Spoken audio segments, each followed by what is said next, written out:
이게 사람마다 체력이 다른 거고 자기가 할 수 있는 만큼 하는 건데 그렇게 자기가 돈을 벌고 싶은데 돈을 더 벌 수 없게 만들었거든요. 노조가 지금. 대표 말씀하시죠. 네. 일단 그 배송 수수료가 인하된 적이 없어요. 저희 수수료는 계속 그대로였고 노조가 생기고 난 이후에 그러니까 아까 10시간 넘게 일하신다고 하셨는데 저 같은 경우도 그렇고 저 일단 제 주변에 있는 사람들은 사실 더 일을 하고 싶어 하거든요. 네네. 이게 코로나 사태마다 체력이 다른 거고 자기가 할 수 있는 만큼 하는 건데 이게 사람마다 체력이 다른 거고 자기가 할 수 있는 만큼 하는 건데 그렇게 자기가 돈을 벌고 싶은데 돈을 더 벌 수 없게 만들었거든요. 노조가 지금. 대표 말씀하시죠. 네. 일단 그 배송 수수료가 인하된 적이 없어요. 저희 수수료는 계속 그대로였고 노조가 생기고 난 이후에 그러니까 아까 10시간 넘게 일하신다고 하셨는데 저 같은 경우도 그렇고 저 일단 제 주변에 있는 사람들은 사실 더 일을 하고 싶어 하거든요. 네네. 이게 코로나 사태 이후로 뭐 힘들어졌다라고 얘기는 하는데 월급이 거의 1.5배가 올랐어요. 제가 그렇게 돈이 벌리기 시작하면서부터 처음으로 아 이거 월급 모아서 집을 살 수 있겠구나 라고 생각을 하게 됐고 물론 집값이 지금 너무 올라가지고 뭐 아파트를 사는 건 불가능하지만요. 그래서 저희 같은 경우에 제가 생각한 애로사항들은 그런 게 아니라 오히려 노조가 생기고 난 이후에 이제 10시가 되면은 배송 제한이 걸려요. 근데 배송을 하루 10시간. 아니요. 저녁 10시가 10시. 되면은 배송 완료가 안 지키게 바뀌었단 말이에요. 노조가 생긴 이후에. 근데 그게 사실은 되게 안 좋거든요. 이게 중간에 배송만 하는 게 아니라 발송도 하게 되는데 발송 물량이 사실은 제 거래처고 배달은 사실 배달만 그날 안에 하면 되는 거라서 사실은 집하는 사람들은 그러니까 발송을 하는 사람들은 발송을 하러 갔다가 다시 그러니까 물건 배달할 물건 뒤로 빼놓고 발송을 먼저 하고 난 후에 배송을 하는 경우도 있는데 그런 사람들이 배송을 할 수가 없게 됐어요. 네, 그렇게 되면서 수입이 줄게 되고 그 다음에 뭐 과로사 방지라고 해서 저희 물량을 강제로 거의 뭐 반강제로 물량을 사람들한테 나누게 했는데 이게 사람마다 체력이 다른 거고 자기가 할 수 있는 만큼 하는 건데 그렇게 자기가 돈을 벌고 싶은데 돈을 더 벌 수 없게 만들었거든요. 노조가 지금. 거기다가 노조가 들어오게 되면서부터 그 몇 년 전에 그 상하차 분류를 하던 그 아르바이트생이 감전돼서 죽었단 말이에요. 근데 그 친구가 여름에 더워가지고 우통을 벗고 상하차를 하다가 이제 물건이 아래에 껴가지고 그거 가지러 갔다 감전돼서 죽었단 말이에요. 그 친구가 죽은 원인은 더워가지고 옷을 벗고 있었는데 그 상태에서 감전이 됐기 때문에 죽은 거란 말이에요. 그런데 그런 하차 알바하는 사람들한테 더워서 옷을 벗은 사람들한테 안전조끼를 입히고 안전모를 씌웠어요. 근데 택배 그 분류장에는 낙하할 물건도 없고 더워서 옷을 벗은 사람들한테 옷을 더 입혔단 말이에요. 근데 이게 실질적으로 말이 안 되지 않습니까? 네. 이런 그 뭐 노동감시관인가 누가 와가지고 거기다가 물류센터에다 방지턱을 세웠거든요. 방지턱을 세우면은 물건이 다 쓰러지고 망가지는데 그거를 정부 부처라는 사람들이 와가지고 설치해놓고 가니까 저희가 일하기는 점점 더 안 좋아지고 있어요. 방지턱이라는 게 차량이 예, 그 과속 방지턱. 방지턱. 예, 그거 설치한 이후에 물건 맨날 쓰러져가지고 아이스박스 같은 거 하나 깨지면은 물 새기 시작하면 그냥 거기 있는 물건이 전부 다 젖어 버리거든요. 근데 적재해 놓은 물건들이 예, 쓰러진. 예, 저희 탑차 안에 물건을 가득 싣고 나가니까 예, 저희 같은 경우는 그래서 점점 더 일이 하기가 나빠지고 있는데 거기다가 지금 저 택배 사업자 그 택배 기사들은 거의 대부분 다 개인 사업자거든요. 근데 지금 4대 보험을 들라고 한단 말이죠. 그 생물법이라는 게 나와가지고 산재는 강제 가입이 됐고 이제 고용보험도 들라고 하는데 고용보험은 저희가 타먹을 수단이 없고 산재 같은 경우는 사실 사보험이랑 중복 적용이 안 되지 않습니까? 근데 거기다가 만약에 제가 산재를 신청하게 되면은 그 사업장 단위로 할증이 붙는 걸로 알고 있는데 그렇게 됐을 때 같이 일하는 기사들 전부 다 산재 내야 될 돈이 올라가는데 누가 산재를 신청하겠어요? 이게 사실 말이 안 되지 않습니까? 저희 같은 경우는 솔직히 작년에 제가 알기로 수원터미널에 월급이 보통 지급받은 평균이 700이 넘는 걸로 알고 있거든요. 근데 이 사람들이 보험을 가입할 돈이 없어서 가입을 못하는 게 아니잖아요. 근데 노조 측의 주장은 맨날 뭐 우리를 보호해달라 말라 뭐 이런 소리나 하고 있고, 우리는 이제 우리가 알아서 할 수 있는데 그쪽에서는 말도 안 되는 주장만 하니까 그게 점점 받아들여지고, 사실 그 노조에 가입한 기사들보다 가입 안 한 기사들이 훨씬 많거든요. 근데 그런 기사들이 그 소수의 노조 때문에 점점 근무 환경이 악화되고 있고, 그리고 이제 사실 제가 월급을 받으려면 본사도 살아야 되잖아요. 근데 본사는 사실 지금까지 계속해서 거의 50% 넘는 거를 기사들한테 수수료로 줬거든요. 그 수수료가 제가 생각했을 때는 절대 낮지 않다고 생각하거든요. 제가 생각했을 때는 거의 본사에서 줄 수 있는 최대한의 금액을 저희한테 지급해주고 있다고 생각을 하는데, 그거를 만족을 못해서 계속 파업을 하고 있는 거고, 그런 파업이 계속되면서 본사의 수익이 악화되니까 당장은 그 택배 노조가 너무 세게 나가니까 뭐라고 말을 못하고 오히려 본사 직원들 복지를 줄여나가고 있단 말이에요. 이게 저는 너무 큰 불만이고, 이러다가 회사 직장이 사라지는 건 아닌가. 우체국 같은 경우는 지금 벌써 내년에 택배 사업 철수한다고 발표를 했거든요. 그래가지고 저는 이대로 있으면은 제 직장도 사라지겠다라는 생각밖에 안 들어요. 지금 그 김슬기 예. 씨는 1인 사업자로 예. 그렇고, 그럼 노조 가입은 그 1인 사업자로 되신 분들 아닌 다른 근로자들이 노조? 아니요. 이게 전체가- 원래 개인 사업자 노조가 가입이 불가능한데, 문재인 대통령 때 이제 그게 가입이 되게 바뀌었어요. 그게 어떻게 가능한 건지 모르겠는데 그냥 노조가 생겼습니다. 노조는 이제 본인은 가입을 안 하죠. 네. 예. 가입한 분이 전체 그러면은 그 1인 사업자나 기사 중에 몇 분이나 가입을 했어요? 그 퍼센트까지는 7%. 저희 이 정도면 되시겠죠? 예. 그럼 저희 좀 편하게 말씀 나누시게 이 정도로 하고 비공개로 전환하겠습니다.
들어가도록 하겠습니다. 존경하는 국민 들어가도록 하겠습니다.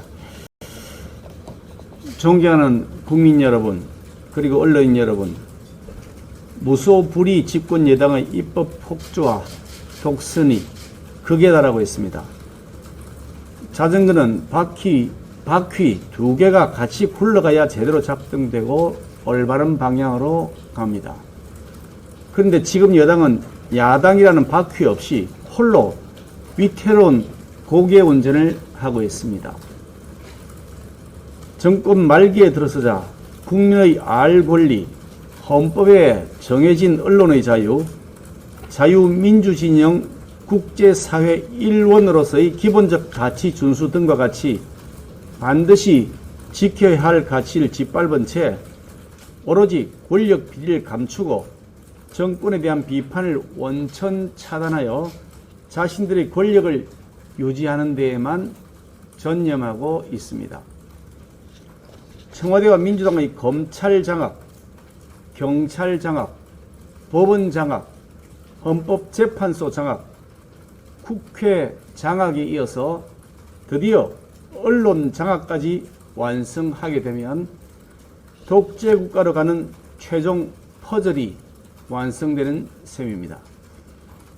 그래서 참으로 심각하고 중차대한 문제가 아닐 수 없습니다. 언론 관련 재갈물리기법에 대해서 우선 말씀을 드리겠습니다. 자유민주주의 국가에서 언론의 자유, 표현의 자유는 헌법에 보장된 가장 기본적인 가치입니다. 그런데 언론 재갈물리기법이 통과되면 권력의 입맛에 맞는 보도만 난무하고 국민의 알 권리는 본질적으로 침해될 것입니다. 언론중재법은 양의 탈을 쓴 늑대와 다름없습니다.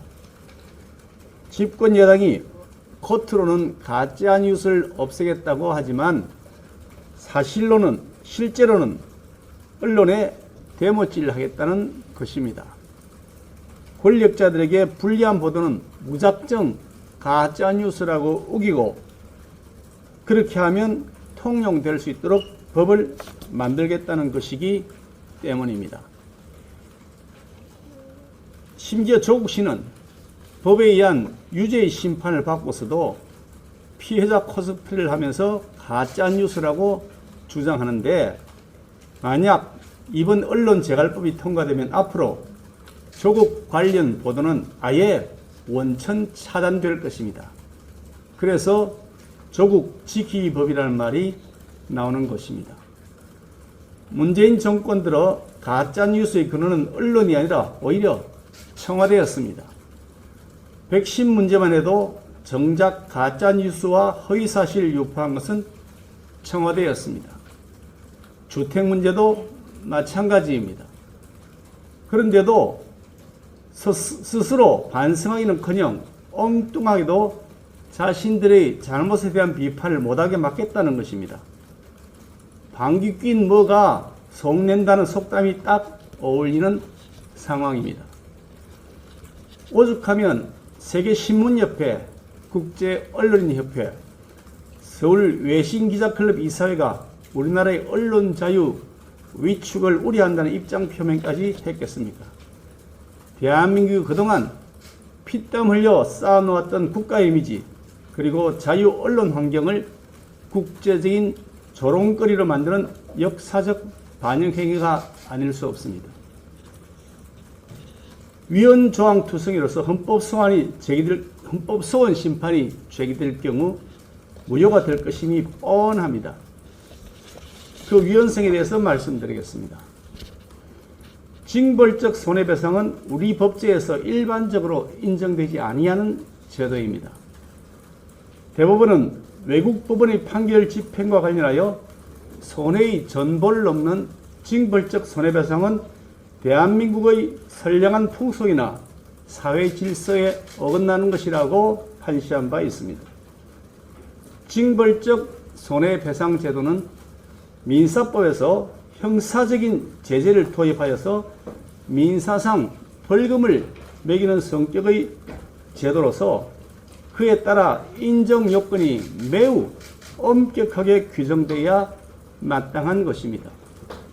법률의 명확성 원칙도 보다 더 철저하게 엄격하게 적용되어야 합니다. 즉 요건이 매우 명확하고 불명확한 조항이 없어야 한다고는 뜻입니다. 그런데도 정반대로 징벌적 손해배상 책임자에 대한 핵심적 요건인 명백한 고의 또는 중과실에 대하여 추정 규정을 두어서 거꾸로 책임 추궁의 요건을 완화시켜 놓고 있습니다.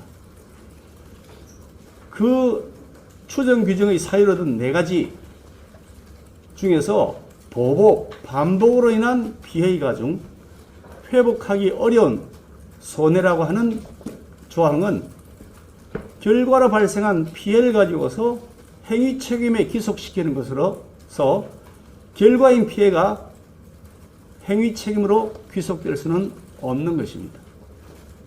검증 절차 없이 복제 인용 보도라고 하는 조항은 그것 자체로서 중과실에 해당될 수가 없는 것입니다. 편집 기사 내용의 왜곡이라는 조항 역시 매우 불명확한 규정입니다.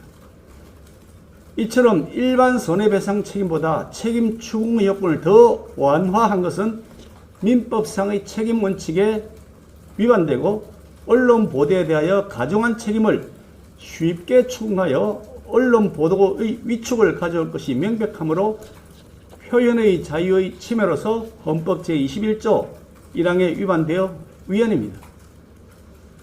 허위 조작 보도 요건으로서 법안 제2조 17호의 3 정의 규정은 법치국가의 명확성 원칙에 어긋납니다. 특히 징벌적 손해배상은 형사 제재적 성격을 가미한 것으로서 민사 벌금의 성격이므로 그 요건이 매우 명확히 규정되어야 하는 것입니다.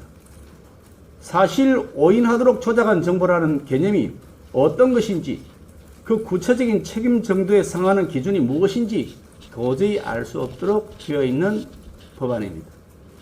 따라서 법치주의 원칙에 위반하여 표현의 자유를 침해한 것으로서 헌법 제21조 1항에 위배되어 위헌입니다. 손해액은 어떤 행위로 인한 손해액은 언론사의 매출액과는 전혀 상관이 없는 것입니다. 그런데도 언론사 등의 전년도 매출액을 손해배상액 산정의 기준으로 삼는 것은 책임의 원칙에 어긋나기 때문에 이것 또한 위헌입니다. 인터넷 신문이나 인터넷 뉴스 서비스를 통한 언론 보도 등으로 인해 피해를 입은 자가 그 사업자에게 청구하는 열람 차단 청구권은 그 사유가 매우 광범위하고 불명확하여 헌법상 금지되는 표현의 자유의 사전 억제 금지 원칙, 명확성 원칙에 위반되는 것이기 때문에 이것 또한 위헌입니다.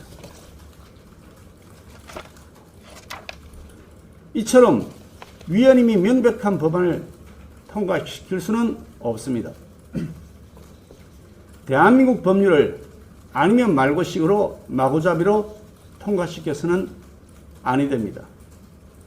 임대차 관련 법안을 아니면 말고식으로 무작정 통과시켜서 결국 국민들의 피해가 엄청나게 가중되고 있는 오늘의 현실을 보면서 어떻게 또다시 아니면 말고식으로 법안을 통과시키려 하는 것인지 민주당의 태도가 너무나 어이없습니다. 다음으로 권한쟁의 심판 청구 관련해서 말씀드리겠습니다. 국회법 57조의 2항 안건조정위원회의 취지는 서로 다른 이견을 조정할 필요가 있는 안건을 여야가 동수로 구성해서 숙의 과정을 거치도록 하는 것입니다. 그런데도 여당은 야당으로 위장한 실질적 여당 의원들을 입맛대로 배치해서 입법 폭주를 자행했습니다. 안건조정위원회에서 보장되는 활동기한은 90일입니다. 그런데 언론재갈물리기법처럼 민주주의 근간을 흔들 수도 있는 법안을 수기하기에는 90일도 짧을 수 있습니다. 그럼에도 민주당은 야당의 수거 요청을 깔아뭉개고 절차적 정당성과 민주적 절차를 유린했습니다. 더구나 문체위 법안 소위에서 대안이라는 것을 작성해서 소위 위원들에게 회람한 후에 축조심의해야 마땅한 국회법상의 절차입니다. 그런데도 이런 대안이 마련되지도 않았고 그 대안의 구체적 조문도 작성되지 않은 상태에서 법안 소위 여당의 위원장은 대안이 가결되었다고 일방적으로 선포했습니다. 실제 만들어진 대안은 그 일방적 선포 후에 별도로 비공개된 밀실에서 작성된 것으로 보입니다. 이것은 법안 소위 위원들의 법안 심사권을 원천 박탈한 것으로서 권한을 침해한 것이며 무효입니다. 문체위 안건조정위원회는 당초 이달곤 의원을 임시위원장으로 선출해서 회의를 진행하던 중에 정회했습니다. 그런데 그 정회 시간에 민주당이 일방적으로 안건조정위원회를 권한 없이 제기해서 이달곤 조정위원장을 철회시키고 새로운 위원장을 선출한 다음에 회의를 진행해서 자신들의 일방적인 안건 의결을 한 것입니다. 따라서 이렇게 제기된 안건조정위원회는 권한 없이 소집된 무효의 회의이고, 이렇게 권한 없이 소집된 회의에서 국민의힘 의원들의 참여 없이 표결까지 진행한 것은 국민의힘 소속 안건조정위원들의 심의 표결권을 침해한 것입니다. 이것은 권한쟁의 심판의 대상이 되며 우리 국민의힘은 그 심판 청구를 할 것입니다.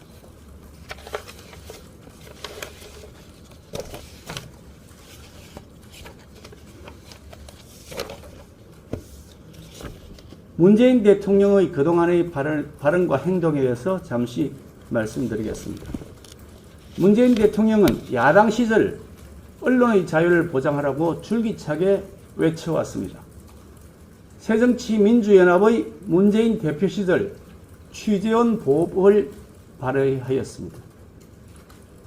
이 법안의 발의 배경은 세계일보의 정윤회 문건 보도에 대하여 박근혜 정권 청와대가 법적 대응에 나서자 발의했던 법안인데, 그 내용에는 취재원에 대한 압수수색 금지, 언론인의 법원, 국회 증언 거부권까지 규정해놓고 있습니다. 그 당시에 문재인 대표는 권력을 비판했다가 기소당하거나 소송을 당한 언론인을 지원하겠다면서 당내 표현의 자유 투기 및 피해 신고센터를 개설하기까지 하였습니다.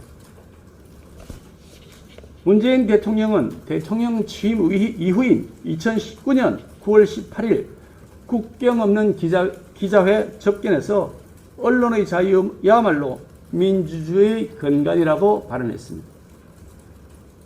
2019년 4월 4일 신문의 날 인사말에서는 이제 언론 자유를 억압하는 정치 권력은 없고 정권을 두려워하는 언론도 없다고 했습니다.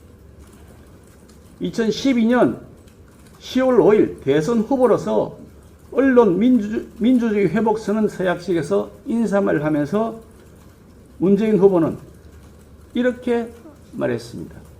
언론 자유가 없는 정부는 민주정부가 아니고 정권이 방송을 장악하지 못하도록 법을 제정하겠다. 이렇게 외치고 행동하셨던 문재인 대통령은 앞에서는 언론의 자유를 외치면서 뒤로는 집권 여당의 방탄입법 뒤에 숨어 있습니다. 대통령은 과거 자신의 발언이나 행동과는 정반대로 행동하는 민주당의 언론 재갈법 추진에 대하여 국민 앞에 명확한 입장 표명을 해야 마땅합니다. 그렇게 하지 않으면 결국 내로남불을 습관적으로 반복하겠다는 표현이라고 볼 수밖에 없습니다. 우리 국민의힘은 언론 재갈 법안이 통과되지 않도록 끝까지 최선을 다해 막을 것입니다. 자유민주주의를 지켜나가려는 우리 국민 여러분들이 적극적인 성원을 간곡하게 호소드립니다. 다음으로 사립학교법 관련해서 말씀드리겠습니다. 사립학교법 개정안의 핵심은 사립학교 신규 교원을 공개 채용할 때 필기시험을 각 시도 교육감에게 위탁하도록 강제한 것입니다. 이 법안 역시 민주당이 벼락치기 하듯이 날치기 처리했습니다. 일부 사학의 채용, 운영 과정에서의 비리는 법의 잣대로 엄단해야 마땅합니다. 그렇지만 그렇다고 해서 모든 사학을 잠재적 범죄자로 취급해서 획일적으로 통제하는 것은 사립학교의 자율성을 심각하게 침해합니다. 이럴 것이라면 사학을 왜 존재시키는 것입니까? 사학의 운영은 자율에 맡기되 위법한 사항이 있다면 그에 대한 법의 심판을 받도록 하는 것이 당연한 상식입니다. 결국 문재인 정부는 모든 분야에서 국가에 의한 통제, 관치 행정을 통한 국민 자유 억압을 기도하고 있는 것이며 우리나라를 사회주의 통제국가로 끌고 가려는 숨은 의도가 곳곳에서 드러나고 있습니다. 국민의힘은 사학법 개정안이 통과되지 않도록 끝까지 최선을 다해 나갈 것입니다. 자유민주주의를 지키려는 우리 국민 여러분들의 적극적인 성원을 간곡하게 호소드립니다. 다음으로 세종시 국회의사당 분원법 말씀드리겠습니다. 민주당 지도부는 세종시에 국회 분원을 설치하는 법안 관련하여 우리 당이 마치 발목을 잡고 있는 것처럼 가짜 뉴스를 퍼뜨리고 있는데 매우 유감입니다. 우리 국민의힘은 이번 국회에서 세종시에 국회 분원을 설치할 근거 범위를 마련할 계획이며 다만 국회를 쪼개어 분을 설치함으로 인해서 생기는 과다한 행정비용 그리고 행정 효율의 저하, 신속한 의정 활동에 대한 침해 등으로 해서 국민이 입게 되는 피해를 최소화시키기 위한 방안을 동시에 모색해 나갈 것입니다. 우리 국민의힘은 앞으로도 충청도민들의 여망에 부응하면서 충청도 발전을 위해 힘을 쏟아나갈 것임을 다시 한번 천명합니다. 어떤 권력도 영원하지 않습니다. 국민께서 위임한 권력을 마치 영원할 것처럼 누리면서 오만하게 독재의 길로 가는 민주당을 국민 여러분들께서는 지금 똑똑히 지켜보고 계십니다. 쟁점 법안들은 오는 24일 법사위에서 논의될 것입니다. 국민의힘은 비록 수적으로는 밀리더라도 법사위와 이어지는 본회의에서 날치기 강행 처리한 법안의 문제점을 철저하게 따져 나가겠습니다. 대한민국의 시계를 거꾸로 돌리려는 집권 여당의 폭주와 행포를 국민 여러분들과 함께 싸워서 막아내도록 최선을 다할 것입니다. 거대 여당의 언론 말살 획책 시도에 분연히 떨쳐 일어나 주시길 바랍니다. 그것이 대한민국 자유민주주의를 지켜내는 길이라고 확신합니다. 감사합니다.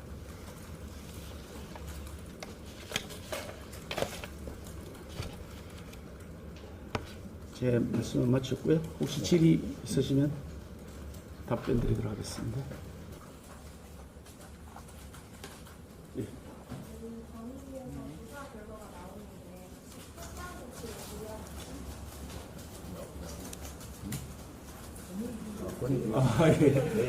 언론 얘기하다 갑자기 그래요. 그 부분은 아직 뭐 통보받은 바가 없습니다. 받아보고 그 내용이 어떤지를 판단할 것입니다.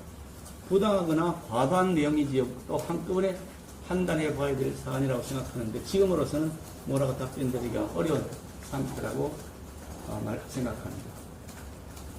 오늘 오전에 윤석열 전 총장 문제에 대해서 어떻게 대응할 거냐라는 거예요.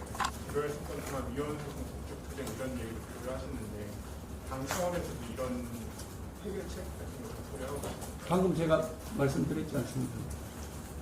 방금 제가 말씀드린 모두 발언에 방금 그와 같은 내용이 다 포함되어 있습니다. 그 사유가 무엇인지 상세하게 설명을 드렸습니다. 대여 투쟁 방안으로 필리버스터도 고려하고 있습니다. 말씀하신 내용까지 포함해서 저희들이 배제하지 않고 고려하고 있습니다만 좀 더 이 법사위의 진행 과정까지 함께 고려해서 판단하도록 할 예정입니다.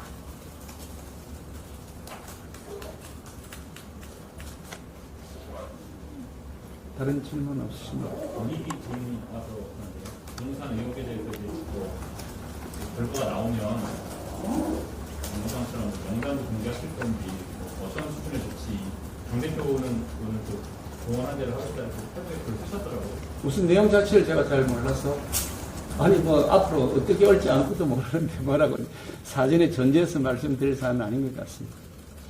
내용을 판단해보고 그때 우리 입장을 발표할 예정입니다.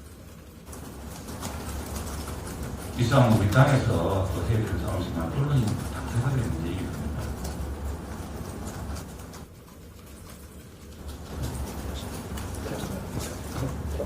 교수님, 지난주에도 이제 여당 원내대표, 원내대표가 사과하게 하신 걸로 알고 있는데, 주말 동안에도 이제 논의를 하고 계실 건지, 아니면 현재 쪽에서는 받아들일 여부가 없는 건지, 진행 상황을 좀 말씀해 주시면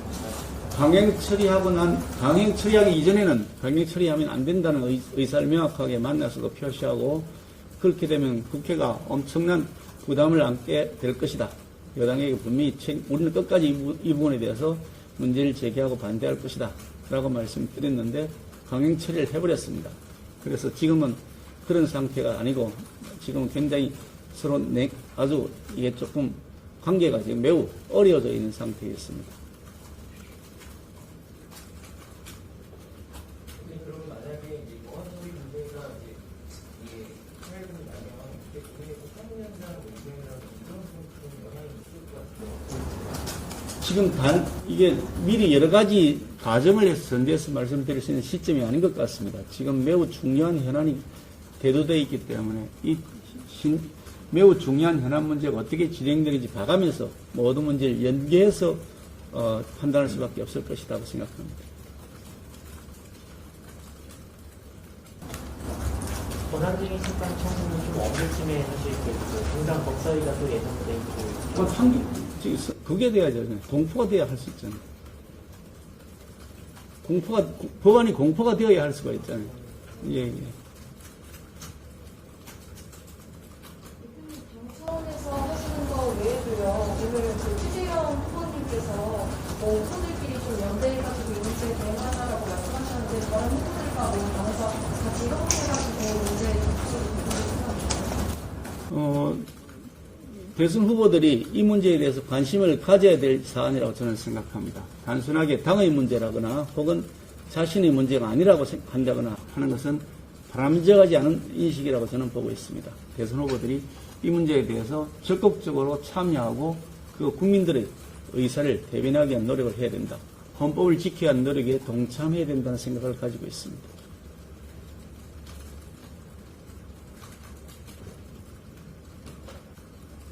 다른 말씀 없으십니까?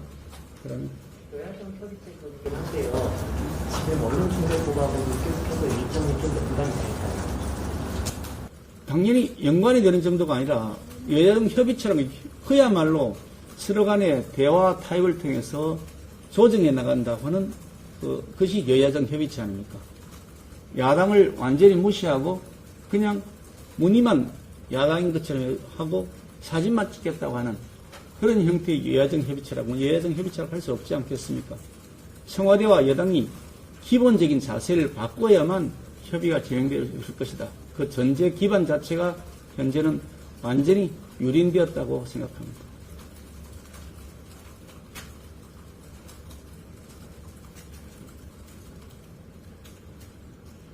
그러면 없이 마실까요? 질문 나왔을 것 같아서 문체위원들 여러 분 오셨는데 주말에 오셔서 대단히 고맙습니다. 간단히 한번 약간 간사 이날입니다. 약간 부담이 되실지 모르겠는데 저희들이 그동안에 이 법의 위헌적 요소 그리고 이 법이 시행될 경우에 눈에 보이지 않는 유력자들이 기자들 여러분들을 위해서 여러분들에게 가할 수 있는 다양한 압박, 압력 이것 때문에 싸워온다고 싸워왔습니다. 그래서 사실 기간이 굉장히 늘어졌죠. 마지막 순간까지 온 겁니다. 지난 19일. 그런데 지금 법사위 가는 과정에 어제부터 보도가 거의 없어지고 있습니다. 내일 또 뭐 권익위 발표하면 또 그거 확 매달리면 이 보도가 없어지지 않겠습니까? 그렇게 하시지 마시고 민주언론이 잘 도와야 되니까 오늘 저 원내대표께서 말씀하신 위헌적인 요소, 그 다음에 이 법은 유력자들이 기자들에 대해서 마음대로 자기들의 권한을 행사할 수 있는 여러 가지 흠결이 있는 법입니다. 그리고 이 법의 심의를 제가 쭉 해왔습니다만은 회의할 때마다 규정이 바뀌었습니다. 그 정도로 급조되고 여당으로서도 마음이 편하지 않는 조항들이 많이 들어 있습니다. 그런 점을 대책하고 잘 의논하셔서 며칠간이라도 끝까지 저희들과 함께 해주셨으면 합니다. 대단히 감사합니다. 예, 저는 이법관심사 소위와 또 방송조정위원회에서 이 법을 지켜본 최형입니다. 지금 원내대표께서 위원회 문제, 그러니까 안건조정위원회 법안심사소위원회 과정에서 국회의원의 법안심사권을 침해한 것, 이게 다 위헌이죠. 권한쟁의 심판 청구될 테고, 지금 많은 사회단체에서도 언론단체에서도 이게 국민의 알 거리를 가로막는 확법이다 그래서 헌법소원을 제출한 걸 알고 있습니다. 그런 법적인 문제는 법적인 문제대로 따로 따지게 될 것이고, 거기에 대해서는 많은 전문가들이 있으니까 심판할 텐데, 지금 제일 부족한 것이 언론인 여러분들은 앞으로 이 법이 시행되면은 어떤 상황이 벌어질까에 대한 좀 경각심이 좀 부족한 것 같습니다. 여러분들은 이게 5배라 그러는데 사실은 이 법의 독소조항 때문에 30조에 근데 사회적 영향력과 언론의 매출액에 대비해서 이렇게 되어 있습니다.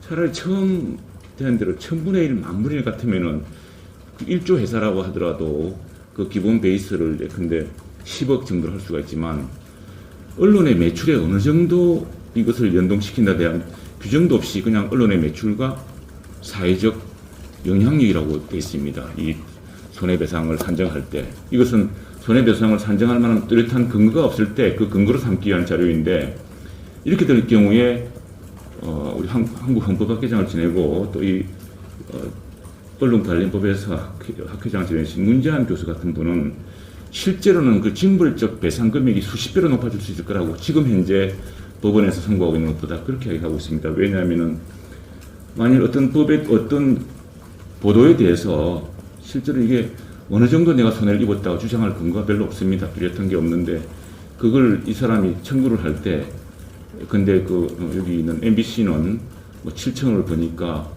여기에 비례하고 이렇게 막 주장을 하면은 사실은 그 법원에 굉장히 그 판단에 큰 부담을 주게 됩니다. 무엇보다도 이런 소송이 제기되는 과정에 이게 또 징벌성이라는 것을 또 부과시키는 5배, 거기다가 입증 책임의 전환을 통해서 고의중과실을 언론사가 고의중과실이 없다는 걸 스스로 입증해야 되는 문제가 되면은 과거 여러분이 우리 언론사나 언론인들이 이런 손배소에 대해서 대항할 때와 완전히 역관계가 달라집니다. 과거 같으면 사실 손배소나 또는 감옥을 가든지 아니면 손배소에서 1억 정도로 그칠 수 있는 일이라고 한다면 지금은 10억, 20억까지 높아질 일입니다. 이렇게 될 경우에 사실은 언론사뿐 아니라 언론인 개인으로서도 가족과 동료, 회사까지 다 영향을 받게 됩니다. 과거 같으면 지사처럼 본인이 감당할 수 있습니다. 취재원 보호를 위해서 내가 왜 그렇게까지 쓸 수밖에 없었는지, 내가 그 일일이 다 그걸 왜 어떻게 말을 못하는지를 취재원 보호를 위해서 담을 수가 있었는데 앞으로 그렇게 힘들어집니다. 실제로 지금 볼까요? 윤미향 전 더불어민주당 남편이, 자, 이 사람은 남편은 공직자가 아니죠. 징벌적 손배소를 할 수가 있습니다. 언론사 33곳을 상대로 총 6억 4천만 원의 손해배상 소송을 제기했습니다. 이게 이 법이 적용되면 어떻게 되겠습니까? 조국 전 장관은 이미 구속된 기자를 상대로 또 1억 손배소를 제기했습니다. 만약 이 법이 진행되면 어떻게 되겠습니까? 여러분이 생각하는 것처럼 이제는 손배소나 이런 것들이 정말 언론 징벌적인 위헌적인 그 위력을 그대로 가지게 될 겁니다. 때문에 언론인 여러분께서도 이 법이 실제로 실행될 경우에 이것이 언론의 그다음 비판의 자유, 언론이 그동안 취재해오던 과거 강옥병 보도 같은 것도 불가능해집니다. 그 바로 보도되는 순간 동시에 소송이 들어올 것이고, 그리고 그 손배를 청구하는 금액도 지금 여러분이 생각한 이상으로 갈 겁니다. 이미 지난 90년대 40억을 한 언론사를 제기한 손배, 권력자의 손배도 있었습니다. 그런 점을 바탕으로 여러분 지금 이 법안이 무슨 핑퐁 게임처럼 이렇게 보시는데 이게 우리 국민의 권리뿐 아니라 언론의 자유, 언론인의 개별적인 권리, 기본권에 관한 굉장히 심대한 변화를 초래한 문제이기 때문에 오늘 우리 당이 고민하고 우리 국민들이 함께 고민하고 정의당도 고민할 이 문제를 좀 더 깊이 생각해 주셔야 됩니다.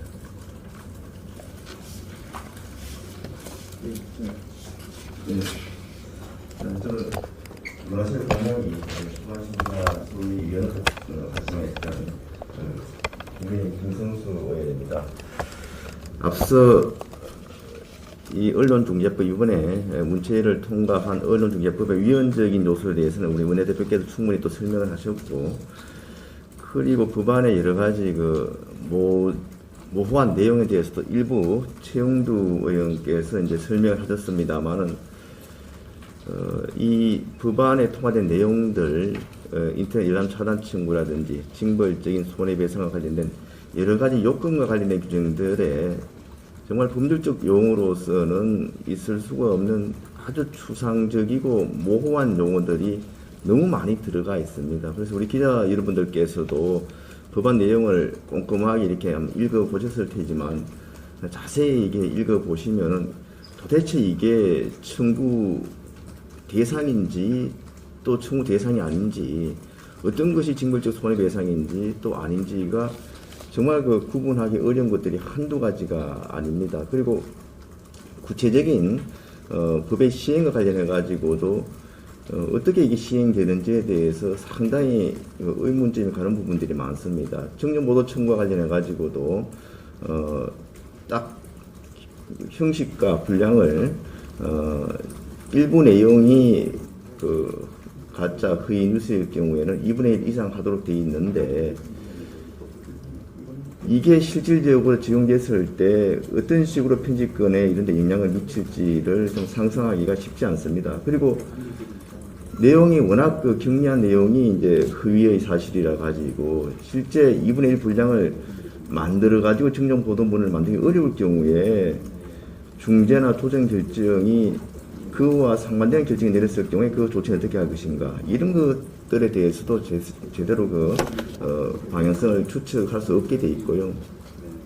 인터넷 열람 차단 청구만 하더라도 요건이 굉장히 추상적이고 광범위합니다. 논의할 당시에 필요성을 인정을 하더라도 그 요건을 아주 엄격하게 해야지 그런 봉쇄적인 그런 청구를 방지할 수 있다는 문제제기가 많이 되었음에도 불구하고 이번에 통과된 인터넷 열람 차단 청구의 그런 대상을 보면은 굉장히 포괄적이고 내용이 추상적이라서 웬만하면 다 인터넷 열람 차단 청구를 할 수 있도록 되어 있습니다. 그리고 입증 책임 전환 문제에도 누누이 여당에서는 입증 책임 전환이 아니라고 이제 법안에 명시했다고 되어 있습니다만, 실제 법안 내용을 읽어보면은 그대로 입증 책임이 지금 언론사에 있는 걸로 이해할 수밖에 없는 그런 조항들입니다.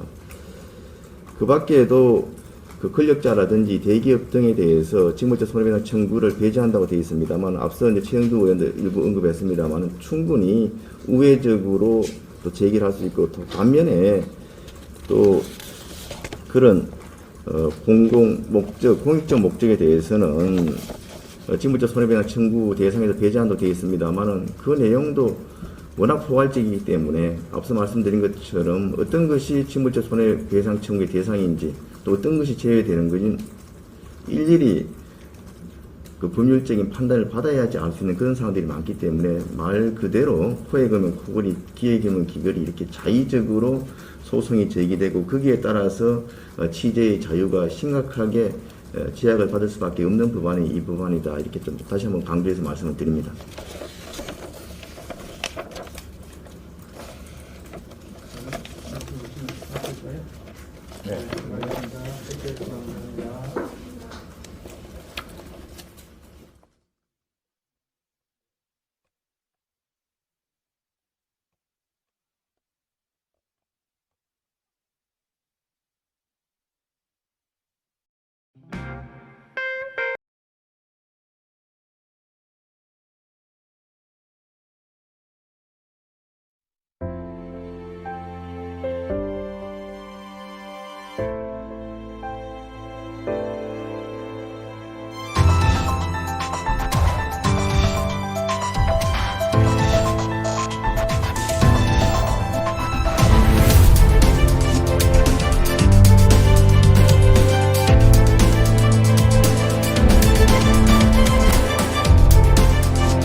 네.